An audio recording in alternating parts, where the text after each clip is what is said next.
You're listening to Making the Cut, the mostly true life story of a retired surgeon from 1C Productions.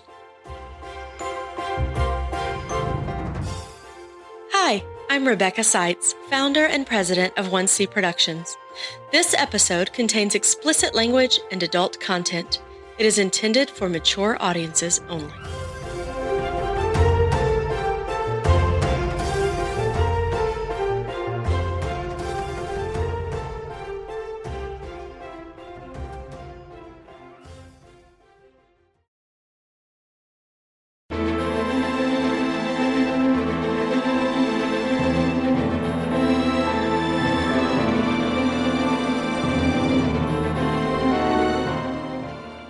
I knew I shouldn't continue loving both Victoria and Hannah, clinging to Hannah when my wife had no time for me. Even so, I found myself unable to change things.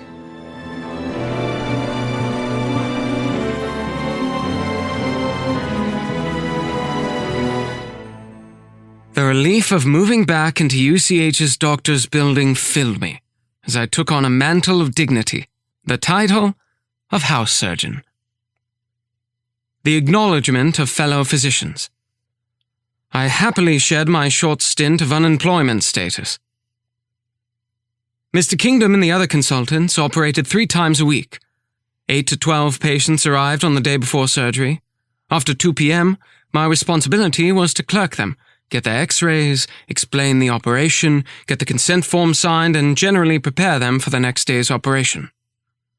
Depending on the diagnosis, it took me between 4 and 6 hours in the afternoon and early evening to see all the new patients, during which time I worked closely with the charge nurse. The post-operative care of the day's cases came after dinner, which was served in the physicians' quarters. In the very late evenings, I read up about the various ailments of head and neck pathology, their disease processes, and the operations to be performed the next day.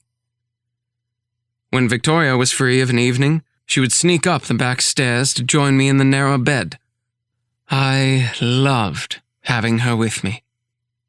In the early hours of the morning, she would sneak out. Wanted indignation.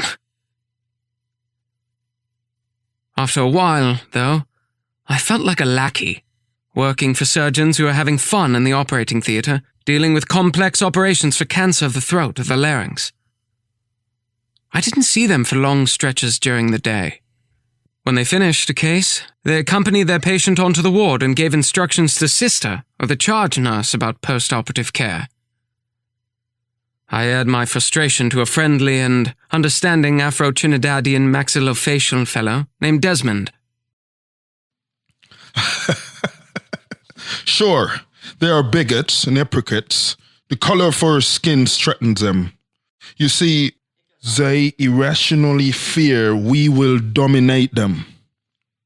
They call us names because some are racist, just like they came to our countries, took all the wealth and gold, in many cases made us little Englishmen and suppress our cultures. What can you expect? I always tell them, if you hadn't come to our country and impoverished us centuries ago, we wouldn't be over here. There was an element of truth in what he said. We were like brothers. Our common bonds were the pain of rejection that we had encountered, the questioning of identity, and our eagerness to operate, which granted our acceptance into the venerable tribe of surgeons. He got his share of cutting, particularly on head and neck cancer operations. I had not and was hungry to cut and told him so. Tell you what, when I'm free between my cases, I'll free you up and clerk our patients. You can then go to outpatient clinic and see patients or scrub with Mr. Kingdom. What a kind offer. Thank you. Desmond charmed me. He was easygoing, friendly, quick to laugh, telling me about his life with his grandmother in Trinidad who had raised him. In his telling, he resurrected memories of warm breezes and azure Caribbean waters. the Antiguan beach sand between my toes and the vision of Victoria, lying on a red beach towel, sunning herself while her breasts strained her bikini top. Had I really forsaken all that already? How had I gone from lying on a beach with my new wife to, less than a year later, lying on a bed with a nurse in a traveling friend's apartment? My own behavior confused me completely, but felt uncontrollable. Desmond arranged for the admission of 3 patients from the waiting list, so that I could operate on them with his help the following Saturday. On Friday, I admitted them. Peter was a 17-year-old boy who presented with a midline neck swelling above the thyroid, which had become more prominent in the past few months as it grew to a 1-inch mass. It was painless, round, smooth and soft, and moved up and down when he swallowed and when he protruded his tongue. When I shone a light on it from a pen torch, the mass was translucent, indicating that it was a thyroglossal cyst. After Peter was anesthetized the next morning, the circulating nurse washed his neck with an antiseptic solution and covered the surrounding area with sterile towels. Desmond gave me the scalpel, and with a nod from the anesthetist who had finished injecting an antibiotic, I made a 3-inch horizontal skin incision through the underlining subcutaneous tissue and the thin sheet of neck muscle, the platysma. Desmond held the skin edges apart, electrocoagulated the bleeders, and sucked out the little pools of blood. The bulging cyst peeked out well above the hyoid bone between the strap muscles of the neck. I dissected the cyst out from the surrounding tissue and cut it out from the shriveled fibrous tract. Desmond irrigated the tissue debris with saline, and then I closed the wound, placing a small drain that would remove any extra fluid or blood that tends to accumulate in dead space. My next patient was wheeled into the operating room. I had clerked and examined Susan, a 19-year-old art student on the ward who suffered from repeated tonsillitis, and her tonsils were flaming red golf balls with little clusters of pus in the crypts. A few years ago, when Victoria and I were first-year medical students, Mr. Kingdom had removed our tonsils. As I approached Susan, I remembered awakening from this very surgery. The pain in my throat was fire, excruciating electric shocks raging throughout my head and neck. Swallowing caused howling discomfort and instant regret that I had agreed to the operation. The pain had a musical quality, like nails scratching down a blackboard. The only pain med offered was soluble aspirin, which I had to swallow. This act alone had the high-pitched squeaking of tram wheels taking a curve in Cairo.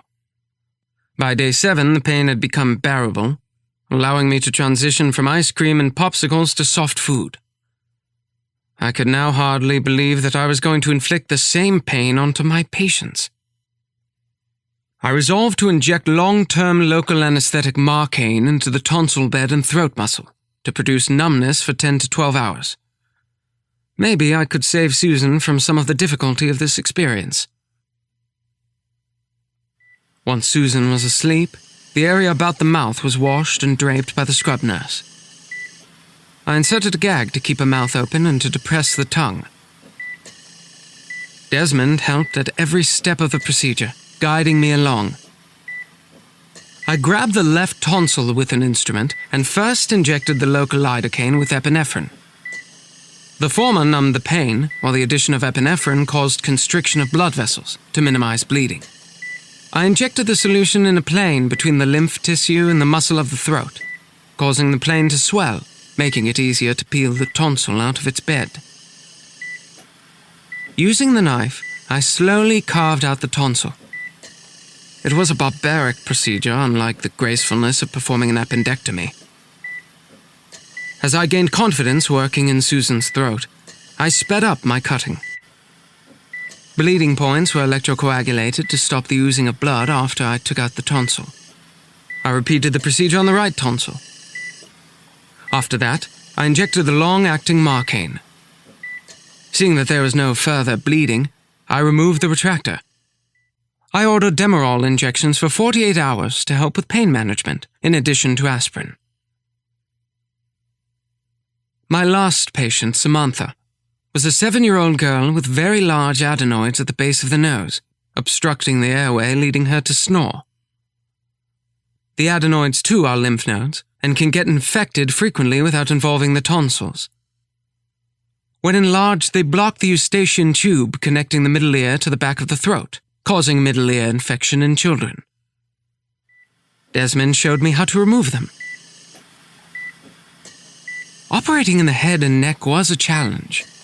There are so many vital structures like the 12 cranial nerves that control the larynx and speech, and those passing through to the chest and abdomen. By the end of the morning, I was elated. I was a surgeon. I made the cut, using my knife to cure. Yes, I belong to the tribe of surgeons. It was an awesome experience.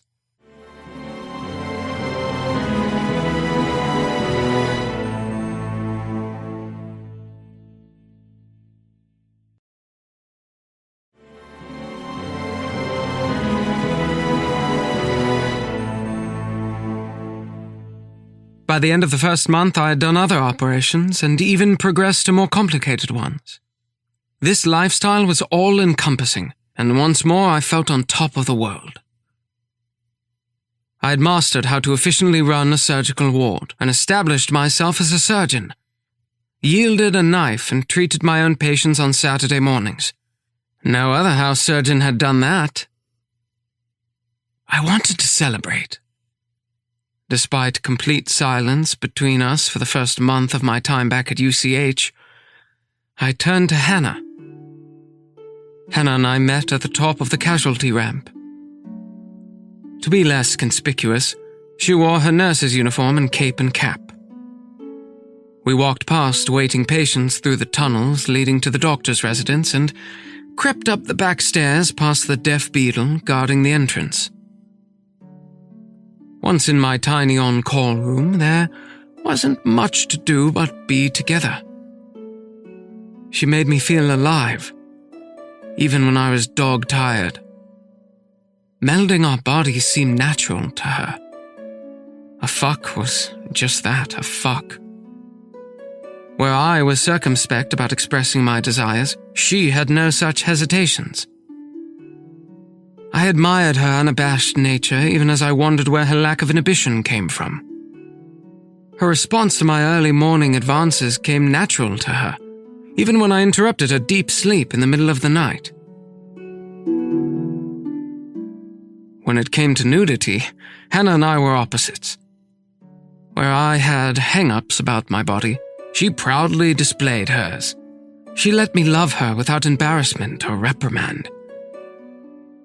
I snuggled up to her warm body, even while vehemently detesting myself and my deception. Unlike Magdalena, she never said the words, "I love you." Not even at the pulsating pinnacle of satisfaction. She held that back. I hesitated to say it too, although it nearly slipped through my lips during intense moments of intimacy. But that phrase heralded hope for a future I could not give. I already loved and was committed to Victoria. There was a curious association between the drama of operation on a body and the love of a woman's body. I soon learned via Desmond which operating theatre nurse was the mistress of which surgeon. I began to notice the looks, the endearing comments that slipped out between them. So, men of power, and surgery was power and hubris, had girlfriends. Was this simply a natural evolution of working together in close proximity, and dealing with the daily stress of life and death procedures, operating, healing, and avoiding a mistake that might kill a patient? On the one hand, I could feel the hubris, the feeling of prerogative that the awe of surgery imposed on me like a mantle of entitlement. On the other, I had to deal with acute shame at the duplicity. The knowledge that one love is unlike another made it so thrilling, especially when I felt abandoned by my beloved. Or was I simply trying to hate myself less for wanting what I could not put down? I had no good answers for my behavior pattern beyond, I want to. So I turned my attention towards surgery once again. A youngish surgeon on Mr. Kingdom's team operated on women with breast cancer that recurred and metastasized after the initial successful mastectomy and radiation. The pea-sized pituitary gland, located behind the bridge of the nose inside the skull, secretes hormones that affect breast function and controls the kidney's output of urine, as well as stimulating the other endocrine glands. By removing the gland, it was thought that lack of those hormones would slow down breast cancer growth and cause the metastases to shrink and die, extending the patient's life or perhaps even curing the patient. I admitted the women by 2 p.m. and compiled all the blood and X-ray tests in their charts, paying great attention to the apprehensive patient. I examined them, developing a method to systematically examine their breasts and the lymph nodes above the collarbone and in their armpits. This anatomical was neglected in our teachings. Their type of breast cancer, advanced or disseminated breast cancer classified as stage 3 to 4, was never discussed during my medical training. Nor had breast cancer as a disease been taught because there was no surgeon on the staff at UCH at the time who made the breast their specialty. I provided moral support to the patients, knowing almost nothing about breast disease, breast cancer, or having any experience with breast surgery. The patients were moved from the ward into the operating theater at dawn, and I didn't see them again until 6 or 7 hours later, when they were awake and being rolled into their room in the ward. Following the surgery, all the surgeons disappeared, and the patients were left in my care. Since the pituitary also produced a hormone that controlled the reabsorption of water by the kidneys, and this hormone had been removed, there would be a flood under each bed as the patient peed over 20 liters of urine. The nurse inserted a catheter attached to a graduated urine collecting bag. The floor was mopped, and I gave huge volumes of intravenous fluids to match what was lost via the kidneys. I gave the patients injections of steroid hormones to support their blood pressure and glucose metabolism, and I cared for their facial wound.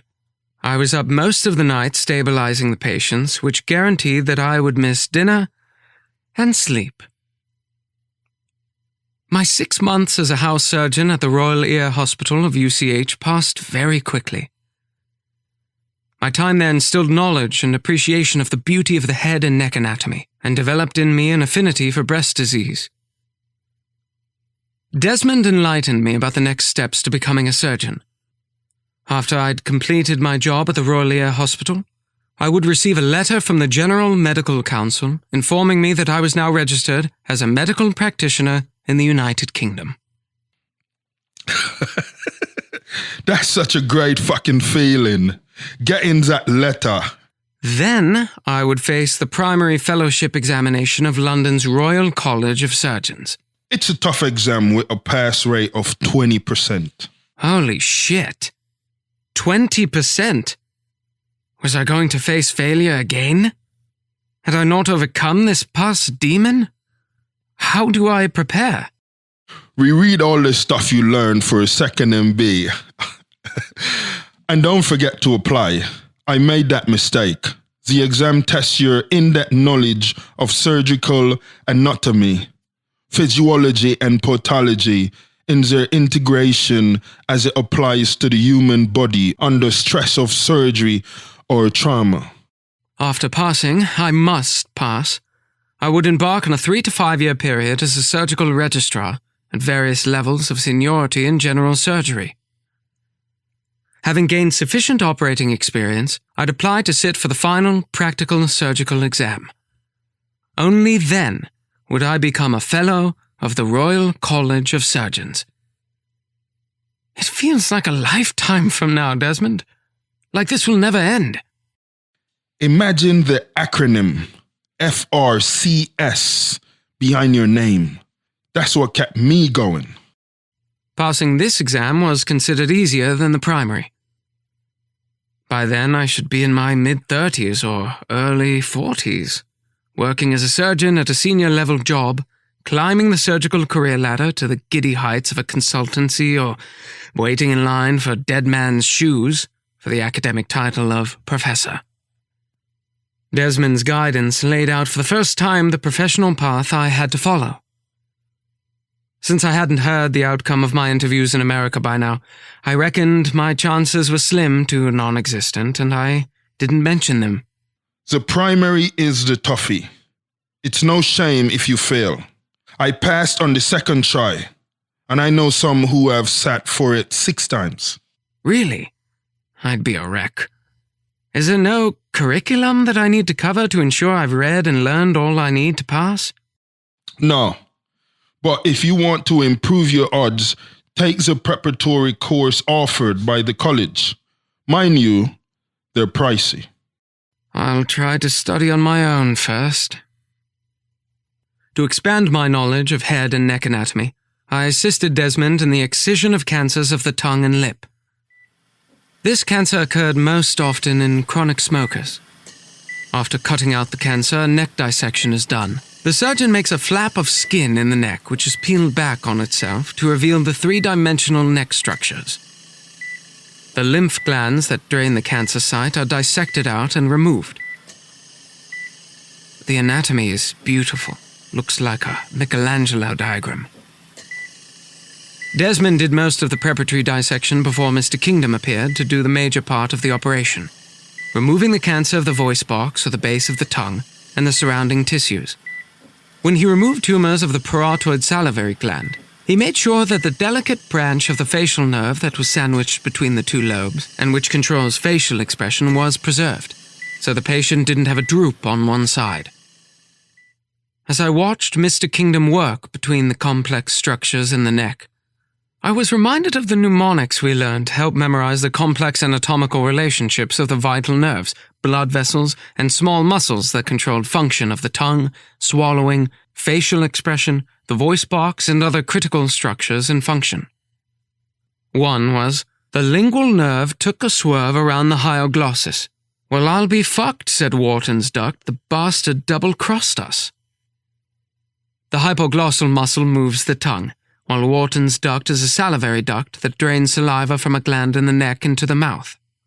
This ditty reminded us that the salivary duct passed twice over the hyoglossus muscle, and carelessly cutting the duct would cause saliva to drain out of the wound.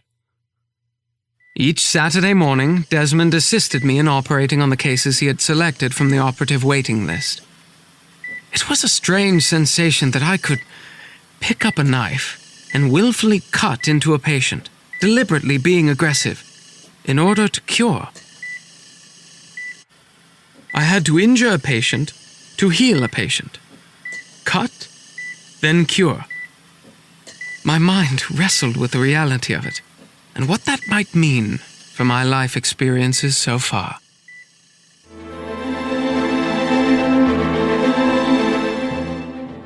Cutting to heal. I almost titled this show with these words. The irony of it still gives me pause, because it is so indicative of the truth of my life. Maybe it is yours as well. We hurt, then we heal. Only in healing do we find a deeper, truer life. I was about to enter into a major psychological cut, though. One I did not see coming.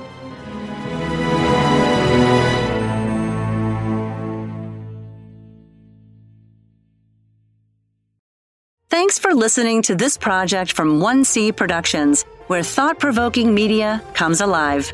Be sure to check out other 1C shows like Freevangelic, in which a married couple discuss their walk out of lifelong evangelicalism and into a new way of being.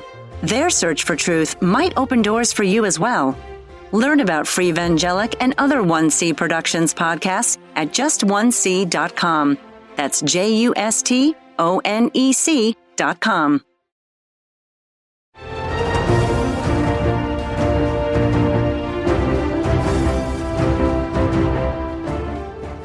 You've been listening to Making the Cut from 1C Productions.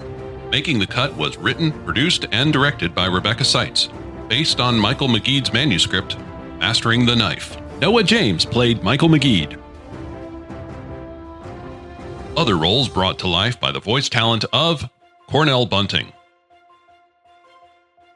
Audio engineering provided by Zisher LLC. Making the Cut theme music by Kyle J. Baker. Learn more at makingthecutpodcast.com.